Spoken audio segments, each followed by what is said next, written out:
সেটা হচ্ছে অধ্যায় 7, যেটা আমাদের শর্ট সিলেবাসেও আছে। এবং এই অধ্যায় 7-এর একটা ইম্পর্টেন্ট টপিক আজকে আমরা কভার করব, যেটি একই সাথে শুধু 9-10-এর জন্য ইম্পর্টেন্ট নয়, একই সাথে আমাদের কলেজের একটা ইম্পর্টেন্ট টপিক। তো এই জিনিসটা আমরা চেষ্টা করব আমাদের 9-10 কনসেপ্টটা ভালো করে ক্লিয়ার করে নিতে, যাতে পরবর্তীতে আমাদের কলেজে গিয়ে ঝামেলা না হয়। এবং এখান থেকে একটা সৃজনশীল কিন্তু মাস্ট কভার হয় 80% টাইমে, মানে এই চ্যাপ্টারের উপর যে সৃজনশীলগুলো হয় তার দুইটা টপিকের মধ্যে হয়, তার মধ্যে এটার উপর থেকে 80% টাইমে সৃজনশীলের টপিক থাকে। টপিকটি হচ্ছে লা শাতেলিয়ার নীতি। এটা এসেছে আমাদের বিজ্ঞানী লা শাতেলিয়ারের নাম থেকে। তো আজকে আমরা এই টপিকটি কভার করব। টপিকটি আমরা যদি বুঝে পড়ি তাহলে এটা আমাদের জন্য খুবই সোজা একটা টপিক। তো কথা হচ্ছে আমাদের এই টপিকে বইয়ে অনেক সুন্দর করে ব্যাখ্যা লেখা আছে, কিন্তু দেখা যায় আমরা না বুঝে ব্যাখ্যাটা মুখস্থ করি, তখন দেখা যায় যে আমরা বুঝতেছি না যে মিনিং কি দাঁড়ায়। তো আমরা যদি আজকে ভালো করে ব্যাপারটা বুঝে নিই তাহলে আমরা খুব সহজে নিজের ভাষায় লিখতে পারবো।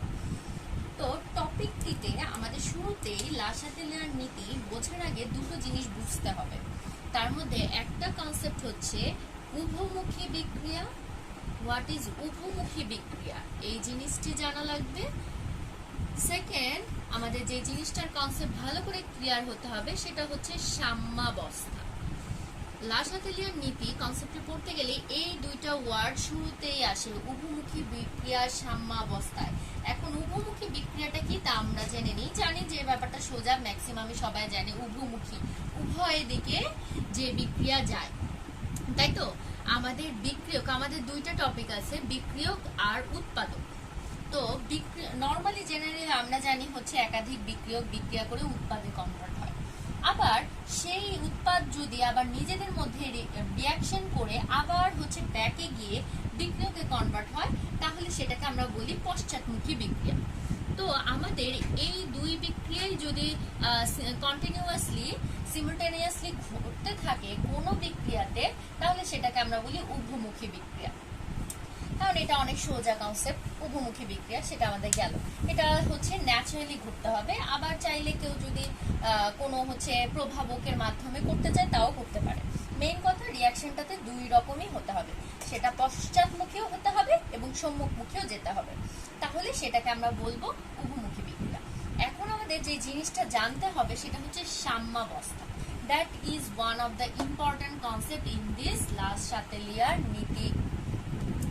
এখন সাম্যাবস্থায় নিয়ে অনেকের অনেক একটু জল্পনা কল্পনা আছে এবং অনেক ভুল কনসেপ্টও পাওয়া যায়। তো আমরা সেটাই আজকে একটু আমি প্রথমে ক্লিয়ার করার চেষ্টা করব যে সাম্যাবস্থা মানে কি বোঝায়।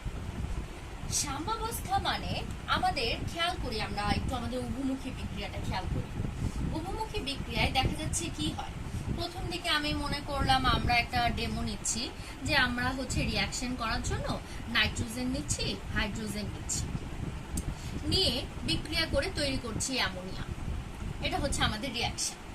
এখন আমি আবার উভমুখী সাইন দেওয়ার কারণে তার মানে মিন করতেছে অ্যামোনিয়া আবার ভেঙে নাইট্রোজেন আর হাইড্রোজেন কনভার্ট হয়। আমি এই বিক্রিয়াটা ব্যালেন্স করি নাই, যে আমার আপাতত ব্যালেন্সের কোনো দরকার হচ্ছে না।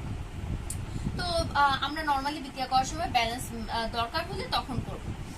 তো এখন আমরা এখানে দেখতে পাচ্ছি যে নাইট্রোজেন হাইড্রোজেন অ্যামোনিয়াতে কনভার্ট হচ্ছে, আবার অ্যামোনিয়া ভেঙে নাইট্রোজেন হাইড্রোজেনে কনভার্ট হচ্ছে।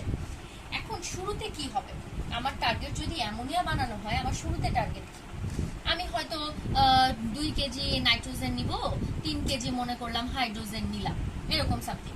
2 কেজি নাইট্রোজেন 3 কেজি হাইড্রোজেন নিয়ে আমি ভাবলাম যে অ্যামোনিয়া তৈরি করব। এরপর আমরা অধ্যায় 6 আমাদের ম্যাথমেটিক্যাল টার্ম অনুযায়ী জেনে আসছি কিভাবে কতটুকু প্রডিউস হয়, কিরকম হয় সেটা আমরা জানি। এখন কথা আসি, তার মানে শুরুতে কিন্তু আমাদের অ্যামোনিয়া ছিল না, শুরুতে অ্যামোনিয়ার পরিমাণ 0 ছিল। আমি যখন আমার রিঅ্যাকশন স্টার্ট করছি, দ্যাট মিন্স যখন টাইম 0 মাত্র রিঅ্যাকশন স্টার্ট হয়েছে, তখন আমার নাইট্রোজেন ছিল, শুধুমাত্র বিক্রিয়ক ছিল, উৎপাদের পরিমাণ 0 ছিল। ধীরে ধীরে গ্র্যাজুয়ালি কি হচ্ছে, ওরা রিঅ্যাকশন করতেছে এবং অ্যামোনিয়ার পরিমাণ তৈরি হচ্ছে, অ্যামোনিয়া উৎপন্ন হচ্ছে। দ্যাট মিন্স আমি মনে করলাম শুরুতে 1 কেজি নাইট্রোজেন ভাঙছে, আধা কেজি হাইড্রোজেন ভাঙছে, সামথিং করে আমাদের রিঅ্যাকশনে ও আর 1 কেজি আছে, ও আর 0.5 কেজি আছে, বাকিগুলা ভেঙে গেছে, ভেঙে ও তৈরি হয়েছে। তার মানে এখানে আরেকটু ভ্যালু আছে। তার মানে কি হচ্ছে, এটা একটা ডেফিনিট টাইম পরে, মনে করলাম T1 টাইমে, 5 সেকেন্ড পরে, 2 সেকেন্ড পরে। তো তাহলে কি হচ্ছে, ধীরে ধীরে আমরা দেখতে পাচ্ছি আমাদের নাইট্রোজেন হাইড্রোজেনের পরিমাণ ধীরে ধীরে কমতেছে, আর অ্যামোনিয়ার পরিমাণ ধীরে ধীরে কি হচ্ছে, বাড়তেছে। তো তাহলে এই যে জিনিসটা খেয়াল করি আমরা, ধীরে ধীরে কমতেছে আর ও হচ্ছে ধীরে ধীরে বাড়তেছে। এই রেটটা শুরুর দিকে কি হয়, আমাদের কাছে নাইট্রোজেন হাইড্রোজেন অনেক থাকে, তো অনেক থাকলে খেয়াল করি তখন সম্মুখমুখী হয়ে অ্যামোনিয়া উৎপাদন শুরু হয়। তো অ্যামোনিয়া কিন্তু তখন নাই, তার মানে কি তখন পশ্চাৎমুখী বিক্রিয়া হওয়া পসিবল না? পসিবল। দ্যাট মিনস তখন আমাদের পশ্চাৎমুখী বিক্রিয়া ছিলই না। ধীরে ধীরে যখন অ্যামোনিয়া উৎপন্ন হওয়া স্টার্ট করছে তখন পশ্চাৎমুখী বিক্রিয়া হওয়া স্টার্ট করছে। তাহলে আমরা একটা জিনিস খেয়াল করতেছি, আমাদের গ্র্যাজুয়ালি, আমি যদি একটু গ্রাফে দেখাতে চাই, আমাদের মনে করলাম আমাদের শুরুতে বিক্রিয়কের পরিমাণ দেখি, বিক্রিয়ক হায়েস্টে আছে, এখানে আমাদের বিক্রিয়ক ধীরে ধীরে কি হচ্ছে, কমতেছে। ঠিক আছে, বিক্রিয়ক ধীরে ধীরে কমতেছে আর উৎপাদ ধীরে ধীরে বাড়তেছে। ঠিক আছে, উৎপাদ ধীরে ধীরে বাড়তেছে, এরকম হচ্ছে। এটা হচ্ছে বিক্রিয়ক, এটা আমাদের বিক্রিয়ক, এটা হচ্ছে উৎপাদ ধীরে ধীরে বাড়তেছে। এখন তাহলে সে অনুযায়ী তার মানে আমাদের শুরুতে ধীরে ধীরে বিক্রিয়কের পরিমাণ কমতেছে এবং উৎপাদের পরিমাণ বাড়তেছে। একইভাবে আমি বলতে পারি ধীরে ধীরে আমার সম্মুখমুখী বিক্রিয়ার হারও বাড়তেছে। রেট অফ ফরওয়ার্ড রিঅ্যাকশন হচ্ছে গিয়ে ধীরে ধীরে কমতেছে। যেহেতু কেন কমতেছে বলতে পারি, যেহেতু আমাদের বিক্রিয়কের পরিমাণ কমতেছে, তাহলে আগে 2 কেজি যেই হারে বিক্রিয়া করতে পারতো এখন 1 কেজি আছে, ওই হারে বিক্রিয়া করতে পারবে না। তার মানে রেট অফ ফরওয়ার্ড রিঅ্যাকশন কমতেছে আর রেট অফ ব্যাকওয়ার্ড রিঅ্যাকশন ধীরে ধীরে বাড়তেছে। তাহলে এর মানে কি বুঝলাম, যেহেতু ধীরে ধীরে উৎপাদের পরিমাণ বাড়তেছে তার মানে কি হবে, উৎপাদ ধীরে ধীরে ব্যাক করার টেন্ডেন্সি বাড়তে থাকবে, পরিমাণ বেশি, তাহলে ব্যাকওয়ার্ড রিঅ্যাকশন বাড়তেছে। এখন আসি একটা কনসেপ্ট, আমি একটু গ্রাফ দেখানোর আগে আমি একটু ভ্যালু ডেমনস্ট্রেশন করি। আচ্ছা, আমরা এখন এটা একটু ডেমনস্ট্রেশন দিয়ে বুঝি। একটা জিনিস একটু খেয়াল করি, মনে করলাম আমাদের বিক্রিয়ক শুরুতে আছে 20 গ্রাম, গ্রাম, কেজি ওর হোয়াট এভার আছে 20, তখন উৎপাদ কিছু নাই, 0। ধীরে ধীরে উৎপাদ বিক্রিয়ক কমে 18 হইল। 18 হওয়া মানে কি, উৎপাদ বিক্রিয়ক কমে যদি 18 হয় উৎপাদ 2, কারণ বিক্রিয়কে আমরা তো এক্সট্রা আর কিছু উৎপাদ পাবো না, মোট জিনিস তো সমানই থাকবে, জাস্ট একটা আরেকটাতে কনভার্ট হয়ে যাবে। তো ধীরে ধীরে এভাবে কমতেছে, মনে করলাম 18 থেকে করে কমে ও হইল 15, তাহলে ও কত হবে, 5 বাড়তেছে। এভাবে করে ও ধীরে কমে মনে করলাম 10 হইল, ও ধীরে ধীরে এদিকে 10 হইলে ও কত হবে, 10 হবে। এখন এটা ছাড়াও মনে করলাম আরেকটা কাজ করা যায়, যে 10 ডিরেক্ট প্রথমে যদি না দিই, মনে করলাম যে দিলাম হচ্ছে আমি ওকে হচ্ছে 12, ঠিক আছে, 12 দিলাম, 12 দেওয়ার পরে আমার এখানে তাহলে ও কত হবে, আমার হচ্ছে গিয়ে ও হচ্ছে 8 বাড়তেছে। তারপরে একটা পর্যায়ে খেয়াল করলাম এরকম ঘটনা, খেয়াল করতেছি এরকম ঘটনা আছে, মানে আর কিছু কমতেছেও না বাড়তেছেও, ঠিক আছে, এরকম একটা ব্যাপার চলতে আছে। ঠিক আছে, এখন এই যে জায়গাটা আমরা একটু খেয়াল করি, ধীরে ধীরে আমাদের বিক্রিয়ার হার, বিক্রিয়কের পরিমাণ কি কমতেছে, ধীরে ধীরে বিক্রিয়কের পরিমাণ কমতেছে, উৎপাদের পরিমাণ বাড়তেছে। বাড়তে বাড়তে একটা পর্যায়ে আমরা এই জায়গা থেকে খেয়াল করলাম যে বিক্রিয়ক উৎপাদ কোনোটাই হচ্ছে গিয়ে কি হয় না, আর চেঞ্জ হচ্ছে না, যা আছে তাই আছে, কিছুই চেঞ্জ হচ্ছে না। তো এখন আমরা এই জিনিসটা খেয়াল করতেছি। আবার এরকমও হইতে পারতো, মনে করলাম এই কেসটা না হয়ে মনে করলাম এই জায়গা থেকে এরকম একটা কেস হইতে পারে যে 15 থেকে 12 থেকে 8 হয়েছে, 10 10 10 10 এরকম হয়েছে। তো আমার কাছে এই দুইটা অপশন আছে, মনে করলাম যে এরকম কিছু একটা হয়েছে, এরকম কিছু একটা হয়েছে। এখন আসি এখানে আমরা একটা জিনিস, তার মানে একটা সময় পরে কমতে কমতে বিক্রিয়ক উৎপাদের পরিমাণ সমান হয়ে গেছে। ঠিক আছে, এখন এই জায়গাটা আমরা একটু খেয়াল করব যে এখান থেকে আমরা দেখতেছি যখন সমান হয়েছে তখন থেকে বিক্রিয়ক আর উৎপাদের পরিমাণ কি হচ্ছে না, বাড়তেছে না কমতেছে না, আর এখানে সমান হওয়া লাগে না, এমনি কমতেছে না বাড়তেছে। তো আমরা একটা জিনিস আমরা বলছিলাম যে একটু আগে বলতেছিলাম যে যখন হবে তখন আমরা দেখবো ধীরে ধীরে আমাদের রেট অফ ফরওয়ার্ড রিঅ্যাকশন কমতে থাকতেছে, রেট অফ ব্যাকওয়ার্ড রিঅ্যাকশন বাড়তে থাকতেছে, কারণ হচ্ছে উৎপাদের পরিমাণ ধীরে ধীরে বাড়তেছে, তাই হচ্ছে গিয়ে চারিদিকে বিক্রিয়কের পরিমাণ। তো এটা হচ্ছে আমাদের সাম্যাবস্থার প্রথম শর্ত, rate of forward reaction is equal to rate of backward reaction হইতে হবে। এই যে ধীরে ধীরে কমতে কমতে ও বাড়তে বাড়তে একটা সময় দেখা যাবে দুইজনের হার সমান হয়ে গেছে। দ্যাট মিনস দুইজনের স্পিড ইকুয়াল হয়ে গেছে। মনে করো একজন হচ্ছে কি শুরু থেকেই অনেক জোরে জোরে দৌড় দিচ্ছিল, ধীরে ধীরে ওর স্ট্যামিনা কমতেছে, তাই ওর স্পিড ধীরে ধীরে কমতেছে। অন্যদিকে আরেকজনের কি হয়েছে, শুরুতে আস্তে আস্তে হাঁটতেছিল, ওর ধীরে ধীরে স্ট্যামিনা বাড়তেছে, ও ধীরে ধীরে জোরে জোরে দৌড়াচ্ছে। একটা পর্যায়ে এমন না এমন একটা মোমেন্ট আসবে যে টাইমে দুইজন কি একই স্পিডে দৌড় দিচ্ছে, সেই মোমেন্টটা হচ্ছে সাম্যাবস্থা। যে সময় দেখা যাবে কি রেট অফ ফরওয়ার্ড রিঅ্যাকশন আর রেট অফ ব্যাকওয়ার্ড রিঅ্যাকশন এক। এখন এখানে একটা কথা মাস্ট আমরা একটু খেয়াল রাখি, যে এই জিনিসটা আমরা প্রথম কনসেপ্টে বুঝলাম, ভালো কথা। সেকেন্ড কনসেপ্টে আমরা একটু খেয়াল করি, যখন এই ঘটনাটা হবে rate of forward reaction is equal to rate of backward reaction হবে, এখন দুইজনের হার সমান, তার মানে দুইজন একই স্পিডে যাওয়া আসা করে। একজন যেই স্পিডে সামনে আগায় আরেকজন ঠিক সেই স্পিডে পিছিয়ে আগায়, ঠিক আছে? একজন যেই স্পিডে সামনে যায় একজন সেই স্পিডে পিছিয়ে যায়। এখন আগে তো কি হইতো, সামনে যাওয়া মানে হচ্ছে গিয়ে বিক্রিয়ক উৎপাদে কনভার্ট হয়ে যায়, রিঅ্যাক্ট্যান্ট প্রোডাক্টে কনভার্ট হচ্ছে, তাই তো? আর পিছিয়ে যাওয়া মানে প্রোডাক্ট রিঅ্যাক্ট্যান্টে কনভার্ট হচ্ছে। এখন খেয়াল করি, দুইজন যেহেতু একই স্পিডে কাজটা করতেছে, তখন মনে করো ও হচ্ছে গিয়ে 1 মিনিটের মধ্যে 1 কেজি রিঅ্যাক্ট্যান্টকে প্রোডাক্টে কনভার্ট করে, ওর সাথে সাথে ওই 1 মিনিটের মধ্যে কি ওই প্রোডাক্টকে রিঅ্যাক্ট্যান্টে কনভার্ট করে, যেহেতু স্পিড সমান বলছি আমরা। তাহলে আমি যখন অবজার্ভ করতে যাব, আমি আলটিমেটলি দেখবো কোনো চেঞ্জই হয় নাই। কারণ এই যে এখানে আসার পরে মনে করো 12 গ্রামকে ও হচ্ছে 1 মিনিটের মধ্যে 8 গ্রাম উৎপাদে কনভার্ট করে ফেলছে 1 মিনিটের মধ্যে, ঠিক আছে? মানে 12 থেকে একটুখানি কমছে, 11 হয়েছে, 11 হয়ে ও হচ্ছে এই 11 হয়েছে মানে কি 1 গ্রামকে 1 গ্রাম উৎপাদে কনভার্ট করছে 1 মিনিটের মধ্যে, ঠিক আছে? 1 মিনিটের মধ্যে ও হচ্ছে 11 গ্রাম উৎপাদে 1 গ্রামকে মনে করলাম এখান থেকে 1 গ্রাম বিক্রিয়ককে ও 1 গ্রাম উৎপাদে কনভার্ট করছে 1 সেকেন্ডের মধ্যে। যেহেতু ওদের স্পিড সমান, তার মানে কনভার্সন রেট সমান, তাহলে ও একই সময়ের মধ্যে ব্যাকওয়ার্ড রিঅ্যাকশন কি করবে, 1 গ্রামকে আবার একইভাবে ওই 1 সেকেন্ডের মধ্যেই হচ্ছে কি আবার এই 1 গ্রাম উৎপাদে কনভার্ট করবে। তো আলটিমেটলি আমি কি দেখবো, 12 গ্রামই আছে আর ও 8 গ্রামই আছে, আলটিমেটলি আমি কোনো চেঞ্জ দেখবো না। তাহলে আমরা এই জিনিসটা খেয়াল করব যে যেটা হচ্ছে আমাদের সেকেন্ড কন্ডিশন, সেটা হচ্ছে যে আমাদের সাম্যাবস্থায় আসার পর আমাদের বিক্রিয়ক ও উৎপাদের মানের কোনো পরিবর্তন হবে না, মানের কোনো পরিবর্তন হবে না। মানে কি, মানে বিক্রিয়ক আর উৎপাদ সেম থাকতেছে। বিক্রিয়ক যে 12 আছে, উৎপাদ 8 আছে, যেখান থেকে সেম হওয়া শুরু করছে সেটাই হচ্ছে আমাদের ইকুইভ্যালেন্ট পয়েন্ট আর কি, ঠিক আছে? তাহলে এই জিনিসটা আমরা একটু গ্রাফের মাঝে একটু অ্যানালাইসিস করি ব্যাপারটা, ঠিক আছে? এই যে আমি একটা গ্রাফ আঁকতেছিলাম বিক্রিয়ক উৎপাদের পরিমাণের উপর, আমি দুইটা গ্রাফ আঁকবো যেহেতু আমার কন্ডিশন দুইটার উপর দুইটা গ্রাফ।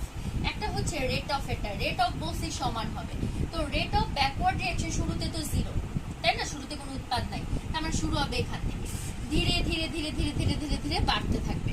এটা হচ্ছে রেট অফ ব্যাকওয়ার্ড রিঅ্যাকশন। আর রেট অফ ফরওয়ার্ড রিঅ্যাকশন শুরুতে একদম হাইয়েস্ট, ও ধীরে ধীরে ধীরে ধীরে ধীরে ধীরে কমতে থাকবে।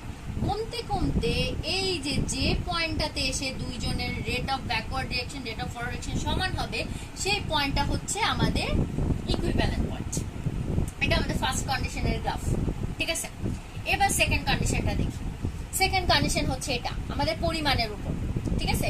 অনেকে পরিমাণের উপর পড়ে, ঘনমাত্রার উপর করে। আমরা জানি কেমিস্ট্রিতে আমরা ভ্যালুগুলো আমাদের ঘনমাত্রার বেসিসে মাপি, ভর দিয়ে মাপা ঘনমাত্রা দিয়ে মাপা একই কথা। পরিমাণটা জাস্ট হচ্ছে যেহেতু আমাদের সলিউশন থাকে তাই ঘনমাত্রায় মাপা বেটার।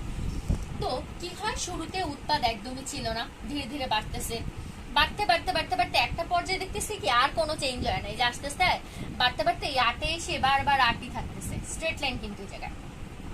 আবার বিক্রিয়ক ধীরে ধীরে 20 থেকে কমতে কমতে কমতে কমতে 12তে গিয়ে ফিক্সড হয়েছে। এই যে দেখো, যেই পয়েন্টটাতে গিয়ে ওদের ভ্যালুর আর কোনো চেঞ্জ হচ্ছে না, সেই পয়েন্টটাকে আমরা বলি সেটা হচ্ছে আমাদের সাম্যাবস্থা, সাম্য বিন্দু বলতে পারো। সেখান থেকে স্টার্ট হচ্ছে, যতক্ষণ পর্যন্ত ইকুয়াল থাকবে, চেঞ্জ হবে না, সেটাকে আমরা বলতেছি হচ্ছে আমাদের সাম্যাবস্থা চলতে থাকবে। এখন তাহলে একটা জিনিস খেয়াল করি, এটাও কিন্তু আমাদের এই কেসে তাই, এখানে 10-এ আসার পর ওরা দুইজন আর চেঞ্জ হচ্ছে না, ঠিক আছে? তো এখানে আমাদের একটা খুব বড় মিসকনসেপশন, যে এখানে আনার পরে এই যে উৎপাদের মানে কোনো পরিবর্তন হয় না, আমি বারবার বলতেছি এই জায়গাটা পরিবর্তন হয় না। এই জায়গায় কি করে ভাবে যে দুইটার ভ্যালু সেম হইতে হবে, দ্যাট মিনস এরকম এই যে এই গ্রাফের মতোই হইতে হবে, হচ্ছে গিয়ে এরকম বাড়বে কমবে, বিক্রিয়া কমতে কমতে দুইজনের ভ্যালু সেম হয়ে যাবে, দ্যাট মিনস মানে এটার মতো আর কি। এখন আমার কথা হচ্ছে হ্যাঁ এটা হইতে পারে, হবে না কেন? এখন এটা ডিপেন্ড করবে তোমার বিক্রিয়ার ন্যাচারের উপর। তোমার বিক্রিয়া, তুমি রিয়াকশন করছো, ওই রিয়াকশন কোথায় গিয়ে হচ্ছে ওদের দুজনের স্পিড সমান হবে, সেই স্পিড সমান হইতে গিয়ে দুজন ইকুয়াল হয়ে যাবে কি হয়ে যাবে না, সেটা ডিপেন্ডস টোটালি অন রিয়াকশন। সব রিয়াকশনে যে ইকুয়াল হইতে হবে এমন কোনো কথা কিন্তু নাই, ইকুয়াল ছাড়াও সাম্যাবস্থা পাইতে পারে। তো বইয়েও ইভেন 9-10 বইটাতেও আমি খেয়াল করলাম, কেমিস্ট্রি বইটাতেও এই কথাটা আছে যে বিক্রিয়ক এবং উৎপাদের পরিমাণ সমান হয়ে যায় সাম্যাবস্থায়। হ্যাঁ সমান হয়, বাট তার মানে যে সমান না হইলে যে সেটা সাম্যাবস্থা না, এটা পুরোপুরি একটা ভুল ঘটনা। তো শুরু থেকে এই জিনিসটা আমাদের ক্লিয়ার রাখতে হবে, সাম্যাবস্থার শর্তে এই কথাটা লিখলে বাকি কেসগুলো এটা কিন্তু তার মানে সাম্যাবস্থা আইডেন্টিফাই হবে না। এই জন্য শুরু থেকে আমাদেরকে একদম অ্যাকুরেট পয়েন্টটা লিখতে হবে, যে এর মানে কিন্তু আসলে সমান হওয়া না, যে ওদের মানের আর কোনো চেঞ্জ হবে না, রেট সেম হয়ে যাওয়ার কারণে ওদের পরিমাণটা অপরিবর্তিত হবে। তার মানে কি এই পরিমাণটা একদম রিয়েলি অপরিবর্তিত না, এই পুরো চেঞ্জটা হচ্ছে আপেক্ষিক অপরিবর্তিত, ঠিক আছে? বিক্রিয়া কি এখানে আরেকটা মিসকনসেপশন থাকে যে সাম্যাবস্থায় কি আসলে বন্ধ হয়ে গেছে রিয়াকশন, আমার রিয়াকশন কি বন্ধ হয়ে গেছে? না, reaction is not stopped, reaction তখনও চলতেছে, ঠিক আছে? রিয়াকশন তখনও চলতেছে, বাট কি হয়েছে, চলতেছে, কিন্তু এই জিনিসটা আমরা অবজার্ভ করতেছি, যখন আমাদের অবজারভেশনে আমরা দেখতেছি আসলে কোনো আপেক্ষিক চেঞ্জ হয় না। মানে মনে করো যে আমি একটা বল নিয়ে ওকে ঠেলতেছি, ওর সাথে সাথে আমাদের পাঠাই দিতেছে, তো তাহলে আলটিমেটলি আমি বলের অবস্থানের কোনো পরিবর্তন দেখবো না, যা আছে তাই, ঠিক আছে? আমার কোন নড়াচড়া দেখবো না। এই ব্যাপারটা হচ্ছে অনেকটা আপেক্ষিকতার মতো, যে ট্রেনের সাপেক্ষে বাসও চলতেছে একই স্পিডে, তাহলে আলটিমেটলি একজন আরেকজনের স্পিডে যদি যায়, আমি ট্রেনে বসে আর বাসে বসে লোক দুজনে কি দেখবে, একজন আরেকজনের সাপেক্ষে স্থির হয়ে বসে আছে, ব্যাপারটা তাই। তার মানে মাথায় রাখতে হবে এখানে দুইটা কনসেপ্টের জিনিস, সেটা হচ্ছে সাম্যাবস্থা মানে কিন্তু বিক্রিয়া স্টপ হয়ে যায়নি, বিক্রিয়া তখনও চলন্ত এবং কন্টিনিউয়াস অবস্থায় আছে, বাট যেহেতু দুইজনের রেট তখনও সমান, রেট কিন্তু জিরো না। তুমি যদি বলো যে ওরা হচ্ছে গিয়ে বিক্রিয়া স্টপ হয়ে গেছে, এর মানে তো দুইজনের কোনো হচ্ছে গিয়ে রেটই নাই, দুইজনের বিক্রিয়া, এদের মানে rate of forward reaction, rate of backward reaction হচ্ছে জিরো, যেটা কিন্তু সত্য না। এই জন্য ওরা তখনও চলন্ত, জাস্ট আমরা ভিজিবল কোনো রেজাল্ট পাচ্ছি না, রেজাল্ট একজন একজনকে জাস্ট হচ্ছে নিউট্রালাইজ করে দিচ্ছে। সেকেন্ড কনসেপ্টটা সেটা হচ্ছে আমাদের এমন না যে সাম্যাবস্থা গেইন করতে হলে দুইটা ভ্যালু ইকুয়াল হওয়া লাগবে, বিক্রিয়ক এবং উৎপাদ, যেটা ইকুয়াল হতে হবে সেটা হচ্ছে দুইজনের রেট। এখন সেই রেট কোথায় গিয়ে ইকুয়াল হবে, দুইজন সেম ডিস্টেন্স ট্রাভেল করেই কি ইকুয়াল হবে, নাকি সেম ডিস্টেন্স ট্রাভেল ছাড়াই ইকুয়াল হবে, সেটা ডিপেন্ড করতেছে পুরোপুরি আমার বিক্রিয়া কি করতেছি, বিক্রিয়ার প্যাটার্নের উপর, বিক্রিয়া কি পদার্থ নিতেছি সেটার উপর। তো আমাদের যেটা জিনিসটা মাথায় থাকবে সেটা হচ্ছে বিক্রিয়ার উৎপাদের মানের কোনো চেঞ্জ হবে না, সাম্যাবস্থায় ঢোকার সাথে সাথে তাদের মানগুলো অপরিবর্তিত থাকবে, সেটা হোক তারা উভয় সমান, হোক তারা উভয় সমান না। বুঝতে পারছি? এই দুটা কনসেপ্ট আশা করি এই টপিকের মাধ্যমে আমরা ক্লিয়ার করলাম। এই জিনিসটা আমাদের মাঝে মধ্যে 2 মার্কসের জন্য থাকে যে সাম্যাবস্থা কেন হয়, সাম্যাবস্থা কি, বা সাম্যাবস্থার শর্ত কি, কি হইলে সাম্যাবস্থা হবে, তখন আমরা এই দুইটা পয়েন্ট লিখবো, তার সাথে জাস্ট ছোট করে এই দুইটা গ্রাফ এঁকে দিব, অবশ্যই বুঝে রাখবো, তাহলে দেখা যাবে আমাদের 2-এ 2 চলে আসবে। আর যদি 4 মার্কসে হয় তাহলে আরেকটু ভালো করে আমি যে জিনিসগুলো বলছি সেগুলো একটু এক্সপ্লেইন করে বলবো, 2 মার্কসের হলে এত আর বেশি কোনো এক্সপ্লেনেশন লাগবে না। তাহলে এই হচ্ছে গিয়ে ছিল আমাদের সাম্যাবস্থার টপিক, বহুমুখী বিক্রিয়া কি জানলাম, সাম্যাবস্থা কি জানলাম। আশা করি আমরা নেক্সট ক্লাসে লাসাতেলিয়ার নীতিটা এবার পুরোপুরি খুব ভালোভাবে আরেকটু ভালো করে আমরা ইজিলি ধরতে পারবো। আজকে এখানেই শেষ করতেছি।